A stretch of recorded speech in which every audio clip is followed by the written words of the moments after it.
어쨌든 오늘 이 시간에 하나님의 은혜가 저와 여러분들 가운데 충만하시기를 주의 이름으로 간절히 축원을 드리겠습니다. 저는 오늘 본문의 말씀을 통해서 꿈꾸는 자라고 하는 제목으로 함께 은혜를 나누기를 원합니다. 제가 어렸을 때, 제가 태어났을 때 그때는요 잘 살아보세요라는 노래를 듣고 살았습니다. 아시죠? 그리고 새마을운동이라고 하는 노래를 듣고 살았습니다. 전쟁이 끝나고 몇십 년 되지 않는 그 시점에 우리나라가 엄청난 성장을 이루고자, 잘 살아보고자 그런 노래를 짓고, 그리고 좋은 삶을 살아보고자 노력하고 애썼던 모습들이 노래 가운데 고스란히 드러나 있는 모습을 우리가 보게 되어집니다. 어떻게 보면 그러한 노력이, 그러한 애씀이 오늘날 우리로 하여금 이러한 물질의 풍요를 누리게 하지 않았나라는 생각들을 갖게 되어지기도 합니다. 또는 반면에 어떤 사람은 이런 물질의 복을 누리기 위해서 수고하고 애쓰고 꿈을 꾸고 나가는 사람들이 있는 반면에, 또 어떤 사람들은 전혀 다른 꿈들을 꾸며 나가는 모습들도 있습니다. 우리가 알다시피 마틴 루터 킹 목사님이 계십니다.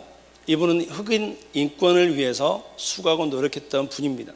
이분이 어느 날 이런 이야기를 합니다. 나에게는 꿈이 있습니다. 어떤 꿈인가? 우리의 자녀들이 피부색으로 평가되지 아니하고 인격적으로 평가받게 되는 그날이 오는 것을 나는 꿈을 꾸고 있습니다 라고 이야기합니다. 흑인들에 대한 탄압이 많이 있었을 때, 흑인들이 피부색으로 인해서 어려움이 있었을 때 자신은 그런 동등된 평화를 위해서 꿈을 꾼다라고 이야기를 하고 있는 것을 봅니다. 그리고 그 꿈이 이루어지는 역사가 있었습니다. 그럼 우리가 2002년도에 열광하던 때가 있었죠. 뭐죠? 월드컵. 월드컵 때 우리가 외쳤던 구호가 뭡니까? 꿈은? 모르시는군요. 그때 안 태어나셨어요. 꿈은 이루어진다. 꿈은 이루어진다. 정말 그날 얼마나 감격 있는 그런 날이었는지 모릅니다. 그죠? 우리가 기대한 것 이상의 성과를 거뒀던 그런 때, 꿈이 이루어지는 역사가 일어나고 있다는 것이죠. 96년, 97년도에 우리나라에 IMF가 터졌습니다. 그때 많은 사람들이 금도 팔고, 가정도 무너지고, 회사도 도산하고 어려운 때가 있었습니다. 온 국민이 살라고 노력했던 때가 있었습니다. 그때 우리에게 소망을 주었던 선수가 있다고 합니다. 그렇죠? 박세리 선수. 그렇죠? 온 국민에게 꿈과 소망을 주었던 사람. 그렇죠? 오늘날 우리는요, 각자의 꿈을 꾸고 각자의 소원을 가지고 나갑니다. 그러한 과거를 뒤로 두고 이제 앞으로 하나님께서 우리에게 주시는 그러한 꿈을 꾸고 나가시는 저와 여러분들이 되어지시기를 주의 이름으로 간절히 축원을 드립니다.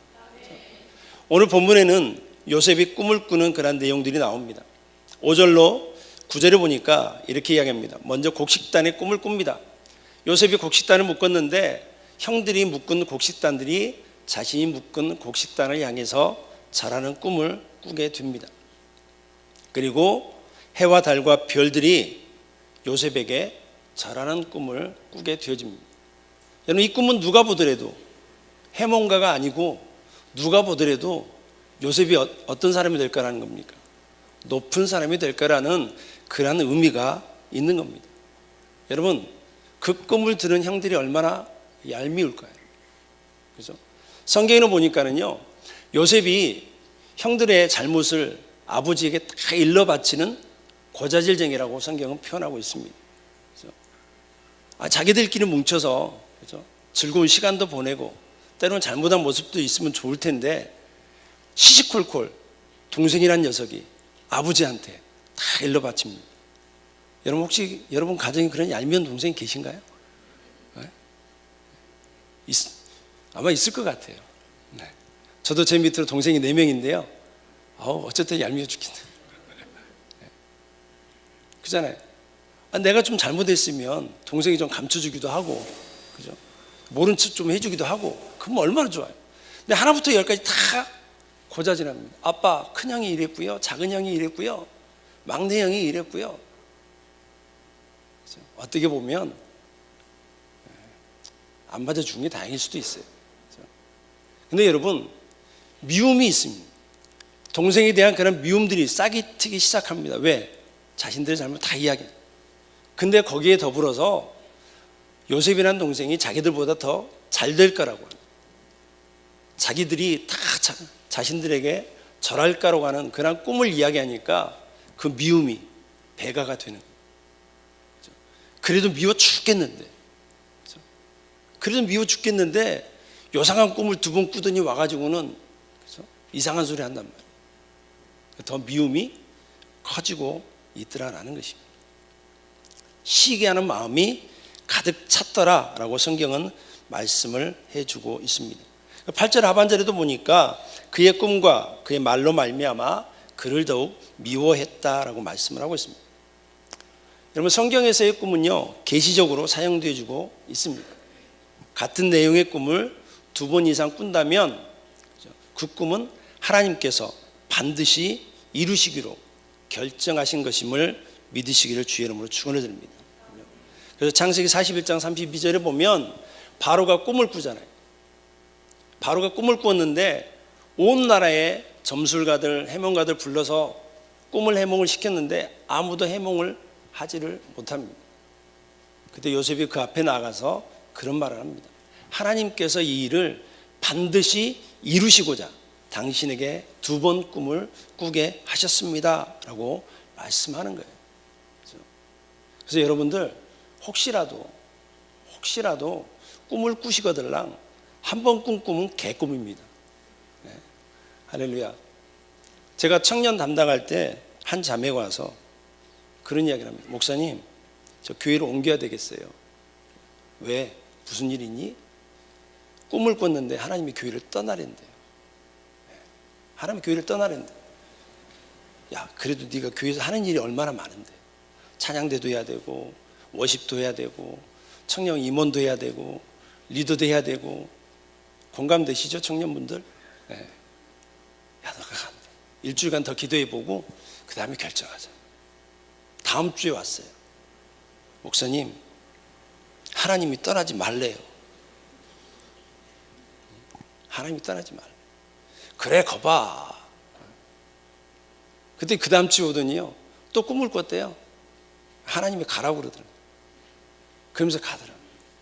그래서 저는 교회에 이렇게 새로운 분들이 오실 때 하나님한테 계시받아서 봤대요. 막 기도하는데 하나님이 율전동에 율중교회 가랬대. 그래서 오신 분들 안 물어볼게요. 가라고 그랬대요. 근데 그런 분들이 또 일찍 가시더라. 아니, 하나님이 응답받아서 왔는데, 계시받아서 왔는데 더 열심히 하고 봉사하고 헌신을 하셔야 되는 분들인데, 그렇죠? 여러분, 기도하는 가운데 하나님을 만난다는 게 얼마나 큰 은혜인 줄 모릅니다. 기도하는데 하나님의 음성 듣는 게 얼마나 큰 은혜인 줄 몰라요.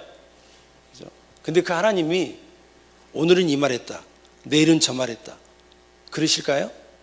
천만의 말씀입니다. 그렇죠? 하나님이 우리에게 꿈으로 말씀하시고 기도하는 가운데 응답하시는 것은요, 하나님의 뜻과 계획하심이 분명히 있다라는 사실을 믿으시기를 주의 이름으로 축원을 드립니다. 그래서 요셉은요, 자신의 그 꿈으로 말미암아 꿈꾸는 자가 되어지고 있습니다. 꿈꾸는 자. 형들은요, 요셉을 놀리는 말로 그 말들을 사용했습니다. 야, 저게 꿈꾸는 자가 오는구나. 그래, 저 꿈꾸는 자가 오네. 비꼬는 말로 사용했을 겁니다. 그럼 오늘 저와 여러분들이 하나님의 꿈을 꾸었다면, 하나님의 은혜를 받았다면 그 꿈들이 이루어지는 역사가 있게 되시기를 주의 이름으로 축원을 드립니다. 요셉은 그것을 마음에 품고 분명히 살았습니다. 근데 현실은요, 그렇지가 않다는 겁니다. 요셉이 형들에 의해서 노예로 팔려갑니다. 요셉의 고난이 시작되어집니다. 그렇죠? 세상에 동생을 팔아넘기는 형제들이 어디 있습니까? 그렇죠? 당시의 노예는요, 사람이 아닙니다. 인간이 아닙니다. 그냥 우리 집에 있는 가전도구 중에 하나입니다. 물건 중에 하나입니다. 쓰다가 사용하다가 병들면 버릴 수밖에 없는 존재, 주인에게 맞아주고도 말할 수 없는 존재, 그런 존재가 바로 노예. 사람이 아니고요, 인격체가 아닙니다. 근데 형제들이 그 자리에 자신의 친동생을 팔아버리는 역사가 있는 것을 보게 되어지는 것입니다. 그래서 여러분, 이러한 모습 속에서 인간들이 얼마나 그 추악한 단면을 보게 됩니다. 우리가 뉴스를 통해서 가끔 그런 뉴스들을 보지 않습니까? 자녀를 죽인 부모의 모습. 그렇죠? 그런 뉴스를 보면 막 성토합니다. 목에 그냥 핏대를 세워가면서 어떻게 사람이, 부모가 엄마가 돼가지고 저럴 수 있느냐라고 이야기하는 거죠. 그런데 그러한 일들이 오늘 요셉의 형들을 통해서 일어나고 있다는 것이죠. 그 미움이, 그 시기가 극을 달해서 결국은 형제를 죽이려고 하는 그런 계획을 삼습니다. 그런데 죽이자니 차마 죽이지는 못하고 밥을 먹고 있는데 뒤에서 노예상들이 지나가니까 그 노예상에게 팔아버리고 아버지에게는 짐승에게 물려서 죽었다라고 그 채색 옷에다가 피를 묻혀서 아버지에게 가져다 주는 그러한 형제들의 모습들을 보게 되는 것이죠. 그 야곱이 그 소식을 듣고 얼마나 펑펑 웁니까? 그렇죠? 얼마나 펑펑 울어요. 여러분, 근데 요셉의 형제들의 그 미움과 시기가 수많은 사람들의 마음을 가슴 아프게 하는 모습들이 있다라는 것입니다. 오늘 사랑하는 성도 여러분, 오늘 저와 여러분들은 미움보다는 사랑을, 그리고 시기와 질투보다는 관용과 포용을 베푸시기를 주의 이름으로 축원을 드립니다. 교회 안에서도 신앙생활 하다 보면 내 마음에 맞는 분들도 있어요. 맞지 않는 분들도 있습니다. 설사 그러할지라도 위에서 기도해 주시고 관용하고 포용하고 용납하실 수 있는 저와 여러분들이 되시기를 간절히 부탁드리도록 하겠습니다. 그럼 노예로 팔려가는 요셉의 마음이 어떠 있을까요? 그 마음은 아마도 이루 말할 수가 없었을 겁니다. 아마도 비참함이 가득 차 있고요, 참담함으로 가득 차 있었을 겁니다. 요셉의 꿈은 원대했습니다. 형제들이 자신을 향해서 절을 하고 하늘의 해와 달과 별들이 자신을 향해서 절하는 꿈, 모든 만민 위에 우뚝 서는 꿈을 그는 꾸었습니다. 그런데 지금은 뭡니까? 노예입니다. 꿈은 하늘에 있지만 자신의 삶은 바닥을 치고 있습니다. 바닥이라도 그나마 다행입니다. 어떤 분은 그런 고백을 합니다. 바닥인 줄 알았더니 지하실이더라. 바닥인 줄 알았더니 지하실이더라. 얼마나 바닥으로 떨어졌으면 지하실까지 떨어지는 자신의 모습을 보게 되었겠습니다. 여러분, 나의 꿈이 원대합니다. 그런데 현실의 나의 모습은 바닥입니다. 많은 사람들이 어떻게 할까요? 부모를 원망하고요, 가족을 원망하고 낙심하고 좌절하고 나는 안 돼, 할 수 없어, 나 같은 게 뭘, 이라고 포기하고 말지도 모릅니다. 원망하면 변할지도 모릅니다. 똑같은 가정 환경이지만 어떤 사람은요, 그 불행한 가정 환경 속에서 성공하는 사람이 있는 반면에 어떤 사람은요, 똑같은 인생을 살아가는 사람들이 있는 것을 보게 되집니다. 왜 그럴까요? 한 사람은 그것을 기회로 삼아서 나는 이러한 삶을 살아서는 안 되겠다, 자신을 발전시키고 개발시켜서 더 나은 방향으로 가지만, 어떤 사람은 뭐예요? 그렇지 뭐, 다 똑같지 뭐, 그 부모의 그 자식이지 어디 가겠어 라고 생각하는 사람들도 많다는 거예요. 그래서 세월을 허송하는 그런 사람들이 있는 것을 보게 되집니다. 그런데 요셉은요, 노예로 팔려갔지만, 그리고 보디발 장군의 집에 팔려갔지만 그는 그런 삶을 살지는 않았던 것 같습니다. 아마도 자신의 삶에 최선을 다하는 삶을 살았던 것 같습니다. 애굽의 노예로 끌려갔을 때는요, 가장 천한 일을 했을까라는 것을요 쉽게 생각해 볼 수가 있습니다. 노예에게 좋은 자를 주겠습니까? 허드렛 일, 그죠? 하기 싫은 일, 그죠? 그런 일을 시키잖아요.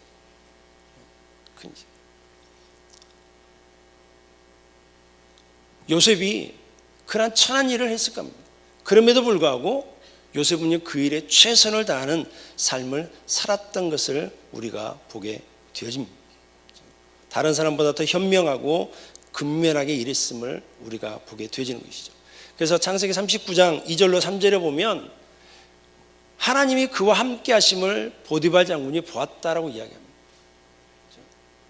여러분, 낙심하고 좌절하고 절망하고 자기 인생을 포기하는 사람에게 하나님이 함께 하실까요? 아니면 비록 그러한 삶을 살고 있지만 너의 모습 속에 있지만 하나님의 뜻을 이루기 위해서 한 걸음 한 걸음 앞으로 전진하는 사람과 하나님이 함께 하실까요?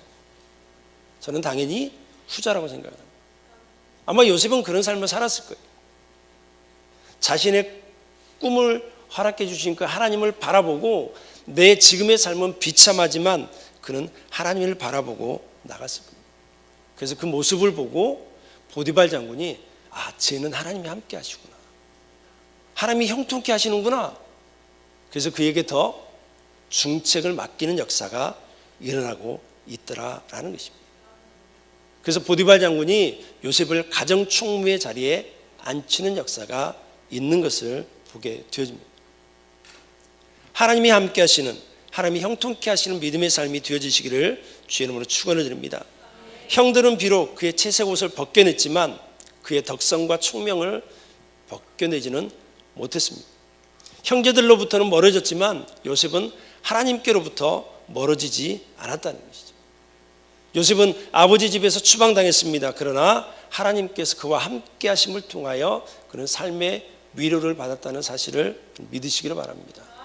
오늘 저와 여러분들이 비록 지금은 고난 속에 있고 어둠 속에 있고 아픔 속에 있고 사망의 음침한 골짜기 가운데 있다 할지라도 하나님이 우리와 함께 하심을 통해서 위로받고 축복받고 앞으로 나가는 저와 여러분 되시기를 바랍니다.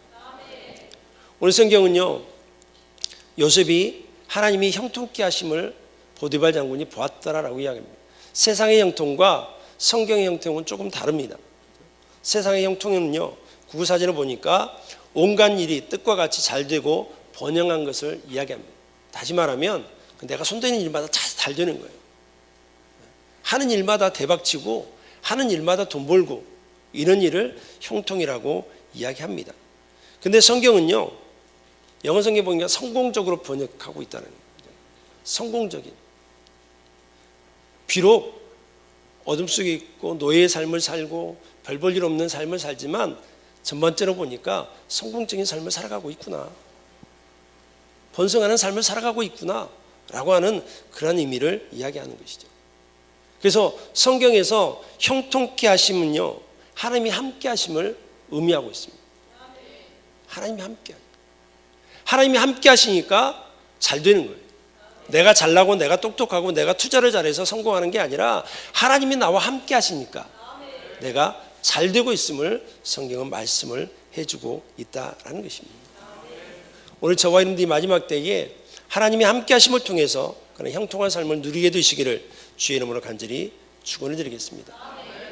세 번째로는요 하나님이 꿈을 이루어주고 계시다라는 것입니다.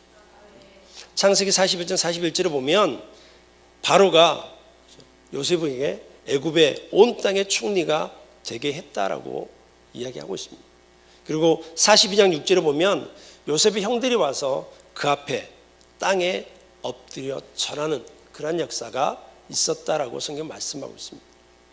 비록 노예로 가정총무로 또는 감옥에 갇히고 그리고 이제 왕 앞에 섰지만 결국은 하나님께서 그 꿈을 이루어 주시는 역사가 있었음을 성경은 말씀을 해주고 있다는 것이죠. 사람들은 그렇습니다. 하나님의 도움 없이 하나님 없이 나는 잘 살 수 있다라고 이야기합니다. 세상에 하나님이 어디 있어? 라고 이야기하는 사람들도 있습니다. 그러나 분명한 것은요 하나님은 지금도 살아계시고 역사하시고 앞으로도 우리의 발걸음을 인도하심을 믿으시기를 주의 이름으로 간절히 축원을 드립니다. 예수 믿는 사람들 중에서도 그런 사람들이 많이 있습니다. 지금 당장 내가 복을 못 받는다고 해서, 지금 당장 내가 형통한 삶을 살지 못한다고 해서 하나님이 없는 것처럼 행동하고 생각하고 교회를 떠나고 하나님을 떠나는 수많은 사람들의 모습을 우리가 보게 되집니다. 어떻게 보면 안타까운 모습 가운데 있습니다. 참된 성공이라는 것은요, 임마누엘입니다. 하나님이 나와 함께하는 것이죠. 그리고 하나님과 함께하는 것임을 믿으시기를 바랍니다. 참으로 성공된 삶은요, 하나님이 동행하는 것이고 내가 하나님과 동행하는 것임을 믿으시기를 바랍니다. 마지막 때에 하나님과 동행을 통해서 형통의 복으로 채우시는 그 하나님의 은혜를 누리시기를 바랍니다. 요셉은요, 또한 하나님의 신실하심을 믿고 살아갔습니다. 하나님이 그런 꿈을 주셨는데 내가 지금 노예의 삶을 산다고 해서, 내가 지금 감옥에 있다고 해서, 내가 지금 어려운 인생 속에 있다고 해서 하나님이 그 꿈을 외면하고 나를 외면하고 나를 포기하리라고는 요셉은 생각하지 않았다는 것이죠. 여러분, 신실함의 뜻은요, 믿음성이 있고 진실하다는 의미입니다. 여러분, 하나님을 왜 믿습니까? 여러분, 하나님 왜 믿으세요? 하나님은요, 변함이 없으신 분입니다. 변함이 없으신 분이에요. 신실하신 분입니다. 우리에게 약속하신 그대로 이루어지시는 분이기 때문에 우리가 그 하나님을 믿는 거예요. 근데 우리가 믿는 하나님이 오늘은 이 말 하시고 내일은 저 말 하시고 그러시면 안 되시겠죠. 그렇죠? 어떻게 믿음이 생기겠어요? 여러분, 주변 사람들도 마찬가지잖아요. 오늘은 이 말하고 내일은 다른 말하고 모르는 엉뚱한 말하고, 그런 사람은 어떻게 신뢰하고 맡길 수가 있겠습니까? 하는 행동 하나하나에 신실함이 나오고 성실함이 묻어나는 사람, 그런 사람들을 중직에 앉힐 수밖에 없는 거잖아요. 하물며 천지 만물을 창조하셨던 그 하나님, 그 하나님이 신실하지 아니하시다면 과연 이 자리에 앉아 있을 사람들이 얼마나 있겠냐는 것이죠. 그래서 신실하신 하나님이라시는 하나님은 그 의미는요, 믿을 만한 분이고 게으르지 않은 성실한 존재라고 하는 그런 의미가 있다는 것이죠. 그래서 요셉은 그 신실하신 하나님을, 그 하나님의 약속을 믿었다라는 사실입니다. 하나님은 믿을만 하신 분이기 때문에 믿음을 저버리지만 않는다면 언젠가는 지켜지는 약속이다라는 거예요. 약속. 여러분, 하나님이 지금 당장 나한테 응답하시면 얼마나 좋겠습니까? 그죠? 그러시면 저도 그냥 막 뭐 하나님의 도깨비 방망이도 아니고 금 나와라 뚝딱 하면 나오고. 사람들은요, 그런 하나님을 원합니다. 근데 우리 하나님의 응답은요, 때로는 즉각적이기도 하지만 때로는요, 오랜 기간, 그렇죠? 오랜 세월을 지나서, 오랜 시간을 지나서 이루어지는 역사도 있음을 여러분 믿으시기를 바랍니다. 그렇죠? 여러분, 즉각적인 응답이 오면 당연히 좋죠.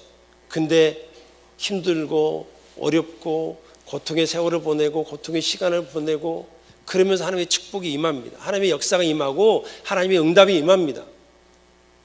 여러분, 그 과정이 얼마나 힘들겠어요? 얼마나 어렵겠습니까? 근데 사람들은요, 뭐만 봅니까? 축복받은 모습만 봅니다. 성공한 모습만 봅니다. 그 과정은 하나도 보지 않아요. 기간이 길수록, 세월이 길수록 힘들고 어렵죠. 그러나 그 긴 시간 속에 우리가 그 신실하신 하나님의 약속을 바라보고 믿고 포기하지만 아니한다면 언젠가는 반드시 하나님의 역사가 일어나게 됨을 믿으시기를 주의 이름으로 간절히 축원해 드립니다. 요셉이 그랬다니. 지금은 노예입니다. 지금은 감옥에 있습니다. 그럼에도 불구하고 그는 자신에게 역사하시는 그 신실하신 하나님을 믿고 나갔음을 믿으시기를 바랍니다. 오늘 우리의 삶의 모습이 어떠하든지 어떠한 형편과 환경 속에 있든지 요셉처럼 신실하신 하나님을 믿고 나아가는 저와 여러분들이 되시기를 주의 이름으로 간절히 축원을 드립니다. 그리고 하나님이 요셉을 높이신 이유와 목적이 있다는 겁니다. 예수님께서 이 땅에 오신 목적이 무엇입니까? 바로 영혼 구원에 있습니다. 저와 여러분들을 살리려고 하는데 목적이 있으시다는 겁니다. 우리가 예수 믿고 나서 받는 인생의 축복들, 그런 복락들은요 부수적인 겁니다. 제일 원칙은 우리의 생명을 구원하기 위해서 예수님께서 이 땅에 오셨다라는 것입니다. 요셉이 비록 그 꿈을 꾸었고 노예로 팔려갔고 감옥에 갇혔고 어려움 속에 있었지만 하나님이 그를 높여주신 이유와 목적이 성경에는 나와 있습니다. 창세기 45장 5절을 보니까 하나님이 생명을 구원하시려고 나를 당신들보다 먼저 보내셨나이다 라고 말씀하고 있다는 거죠. 자신의 부모와 자신의 형제들과 온 가족들의 생명을 구원하시기 위해서 하나님이 형제들이 보낸 게 아니라는 거죠. 하나님이 요셉을 먼저 애굽으로 보내셨다라는 것입니다. 하나님이 요셉을 높인 이유는 딱 한 가지입니다. 그 가족들의 생명을 구원하기 위해서라는 거예요. 하나님이 우리에게 복을 주신 이유가 무엇일까요? 나를 높이신 이유가 무엇일까요? 하나님이 우리 율종교를 부흥케 하시고 성장케 하시는 이유가 무엇일까요? 그것은 바로 영혼 구원에 있고 생명을 살리는 일에 있음을 믿으시기를 주의 이름으로 축원을 드립니다. 그러면서 또 고백합니다. 45장 8절에 그런즉 나를 이리로 보내시는 이는 당신들이 아니요 하나님이십니다. 하나님이 나로 하여금 바로에게 아버지로 삼으시고 그 온 집의 주로 삼으시며 애굽 온 땅의 통치자로 삼으셨습니다 라고 말씀하고 있다는 것이죠. 내가 노력해서 출세하고 성공하고 높은 자리에 올라가는 것이 아니라 하나님이 이루셨다는 겁니다. 하나님이 이루어 주셨고 하나님이 높여 주셨고 하나님이 복을 주셨고 그리고 이것을 통해서 당신들의 생명을 구원케 하셨습니다 라고 말씀하고 있다는 것이죠. 저 같으면은요 아예 그냥 안 봐줬을 것 같아요. 좀 애 좀 태우고 좀 놀려보기도 하고 그랬을 것 같아요. 근데 요셉이요 이 고백이 얼마나 멋진지 모르겠어요. 오늘 저와 여러분들이 이러한 고백이 저와 여러분들 삶 속에 넘쳐나게 되시기를 주의 이름으로 간절히 축원을 드립니다. 이런 멋진 고백의 인생을 살아가시기를 주의 이름으로 간절히 축원을 드리겠습니다. 기도하시겠습니다. 오늘 이 시간 말씀을 통해서 하나님 우리가 이런 믿음의 삶을 살기를 원합니다. 신실하신 하나님을 바라보는 믿음의 역사가 우리 가운데 임하기를 원합니다. 우리를 통해서 하나님의 영혼 구원의 역사가 있기를 원합니다. 우리 함께 기도하시겠습니다.